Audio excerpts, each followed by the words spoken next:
నువ్వు నాకు వాగ్దానం అంటే సరే సార్ నేను ఇక మాట్లాడాను. ఆ రోజు నుంచి సెన్సేషన్ విషయాలు సీక్రెట్స్ మాట్లాడాలి. దిలీప్ కుమార్ గారు కేసీఆర్ గురించి ఆ సీక్రెట్ బయట పెడితే కేసీఆర్ తక్షణం జైలు పడడం ఖాయం. అంటే అన్ని సీక్రెట్ మీకు ఉన్నాయి, ఎందుకంటే అది జైలు పడుకునే దాకా కూడా పోతాడు పోడు ఉన్నమాట వాస్తవం. అదే విషయాలు అయితే తెలంగాణ వచ్చిన తర్వాత అంటే ఇప్పుడు యువతకు కూడా మీలాంటి వాళ్ళు జరిగిన సంఘటనలు చాలా అవసరం. ఎందుకంటే కోట్లాది మంది ప్రజలు ఉన్నారు, చూస్తున్నారు. ఇవాళ కేసీఆర్ మాటలు నమ్మి ఇవాళ మోసపోయిన చాలా మంది ఉన్నారు. 4 కోట్ల మంది మోసపోయారు. తెలంగాణ వచ్చిన తర్వాతనే అన్నాడు ఆయన. ఈ లోపల చేసిన కదా చనిపోయాడు పాపం.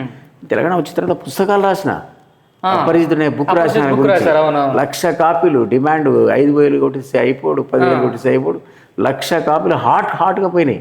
ఎందుకంటే వాడు తెలుసుకోవాలి, మీరు అన్నట్టు తెలుసుకోవాలి, కేసీఆర్ తెలుసుకోవాలి. 1,00,000 కాపీలు ఏ పుస్తకం పోతుంది చెప్పు. ఈ కాలం పుస్తకాలే పడతాడు. అది ఫేమస్ అయింది ఆ బుక్. ఇప్పుడు రాసిన సారికి ఇచ్చిన వాగ్దానం ప్రకారం తెలంగాణ వచ్చినాక రాసిన. అది కూడా మళ్ళీ ఆయనకు నాకు తెలిసిన విషయాలు కావు, ఇద్దరికీ తెలిసినవి పెట్టలే. ముగ్గురు తెలిస్తే రాసాం కాదు.